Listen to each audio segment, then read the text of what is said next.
mám trénera Pála Longavera. Tréner, do Starých Hôr prišlo veľa nových hráčov, čo si od nich sľubujete? Sľubujeme si hlavne zlepšenie hry a samozrejme aj výsledkov.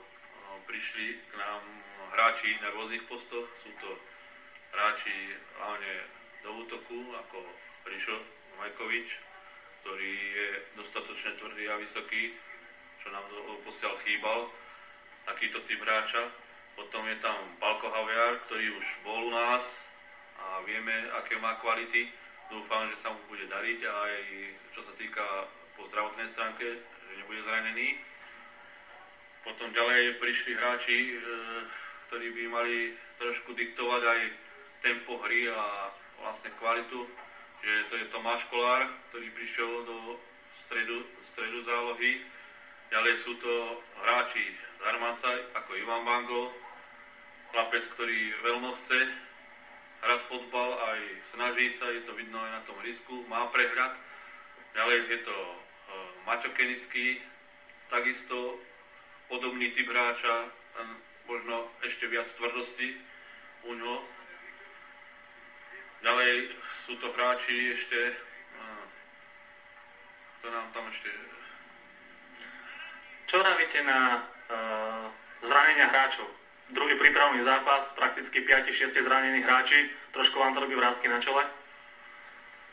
No to je pravda, lebo staviame na niektorých hráčov, ktorí by sme chceli mať v základnej zostave. Bohužiaľ sa nám prvý zápas zranil Lukáš Kucbel, ktorýho by som chcel mať v tej strede zálohy. V druhom zápase, ako dneska, čo sme hrali so Sovcami, tam sa zranili na 4 alebo 5 hráči. Neviem, čím je to, ale možno aj slabou rozcvičkou pred zápasom alebo stretchingom, ktorý by určite pomohol takýmto veciam. Budeme musieť na tom popracovať a zlepšiť hlavne v takýchto veciach, aby sa to viac razy nestávalo. Chlapci si musia uvedomiť, že aj na tom tréningu musia zamakať a aby ten ich tréning prospel k lepším výkonom, ako stále stagnovať alebo dokonca sa zhoršovať. V dnešnom prípravnom zápase chýbali noví hráči, nové tváre, ako napríklad Peter Kovač z Priechodu alebo Matej Kalický, ktorého vlastne sme už konečne po trojročnom usťahovaní vybavili na prestup z Podlavice. Sú to hráči, ktorí majú čo prehovoriť do základnej zostavy? Tak určite, že Maťo Kalický patrí medzi tých lepších hráčov v našom kádri. Bohužiaľ išiel na chatu, kde potreboval nejaké veci pomôcť otcovi pri nejakých prácach, to sa ospravedlňuje. Potom Dano Babiak chýbal dneska, ten je na dovolenke. A ešte Peter Kovač z Priechodu, ten bol tiež na dovolenke, ale už som s ním telefonoval, že v sobotu sa vrácia, čiže na turnaj aspoň druhý zápas už bude k dispozícii. Ako vieme, tak Martin Kučera odišiel späť na hosťovanie, sa vrátil do Seliec. Ako vyzerá jeho situácia? Martin Kučera je zatiaľ ešte riešený.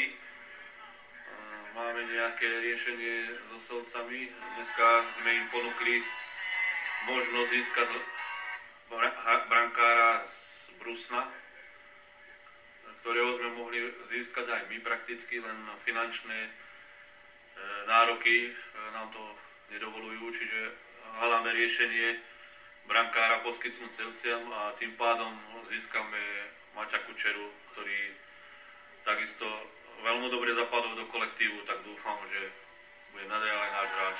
A na záver tohto rozhovoru by som sa chcel spýtať, aké máte ciele pre sezónu 2012-2013? Ciele by som povedal troška hrať o tie vyššie priečky, aj keď snaha je možno hrať o postup. No bohužiaľ pri týchto zraneniach, ak to pôjde takto ďalej, tak neviem, či to bude reálne, ale dúfam, že sa to zlepší v súťaži. Ale jednoznačne do toho 4. miesta skončiť. Ale hlavne, čo tam ide o zlepšenie hry na hrisku, aby divák keď sa príde pozrieť troška na ten fotbal na Staré hory, alebo či už pôjdeme von hrať, aby videli, že Staré hory vedia hrať fotbal, hrajú pekný fotbal a dosahujú dobré výsledky. Pán tréner, ja vám želám veľa športových úspechov v ročníku 2013. Takže pri mikrofóne mám novú posilnú akvizíciu Richarda Zmajkoviča, ktorý nás prišiel posilniť z Tajova. Richard, ako sa ti páči v novom klube na Starých horách? Ja som zatiaľ veľmi spokojný, tak zatiaľ, čo som chalanov stretol, tak výborný kolektív. Aj hra je dobrá, ešte sa musíme trošku zohrať, ale zatiaľ som veľmi spokojný. Richard, prišiel si do tohto týmu v pozícii kanoniera. Ako sa cítiš? Tak očakávania sú veľké, no ale tak budem musieť však dávať góly a budem sa snažiť, aby to tam padalo. Vieme veľmi dobre, že v Tajove si ťahal tým v podstate ty svojimi gólmi a svojimi výkonmi. Tajovčania nerobili problém pri tomto prestupe? Trošku áno, tak budem musieť pochopiť, že proste chcem ísť sem a dúfam, že mi nebudú brániť, že bude v poriadku. A Richard, tak sa ťa spýtam, na koľko gólov zacítiš túto sezónu? Tak minimálne takých 14. 14 gólov, to je krásne, tak ti prajeme veľa športových úspechov v našom klube, nech sa ti darí. Ďakujem. Pri mikrofóne mám ďalšiu novú akvizíciu, ktorá bola na hosťovaní privolaná z Lovčice Trubín. Je ňou Tomáš Kolár, od ktorého si sľubujeme veľmi veľa. Tak Tomáš, ako sa cítiš v novom klube? Celkom príjemne, prvý zápas bol veľmi dobrý, veľmi dobré dojmy som mal a teraz druhý zápas tiež, ako chlapci, zoznamujem sa. Prvý zápas je patril samozrejme medzi ťahúňom mužstva, medzi najlepších hráčov. Pôsobil si miestami, ako by si to hrala 5 rokov. To sa možno len zdá, pomohli mi chalani. Takže kolektív sa ti páči? Vyzerá to zatiaľ dobre. Čo myslíš, na akú metu môžu dosiahnuť tento klub s týmto manšaftom? Myslím si, že teraz, asi tento prvý rok, čo tu budeme hrať o tie popredné miesta, aby sme sa poriadne zoznámili a potom skôr môžeme ísť hore, keď už upevníme ten kolektív a budeme stále tí hráči chodiť na zápasy, na tréningy a spolupracovať. V tejto sezóne si veľa od teba sľubujeme, nakoľko by si mal byť tou hlavou toho mužstva. Vyhovuje ti takáto pozícia?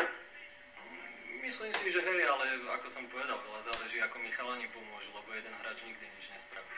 Dobre Tomáš, ďakujem ti krásne za rozhovor a prajem veľa športových úspechov v našom klube.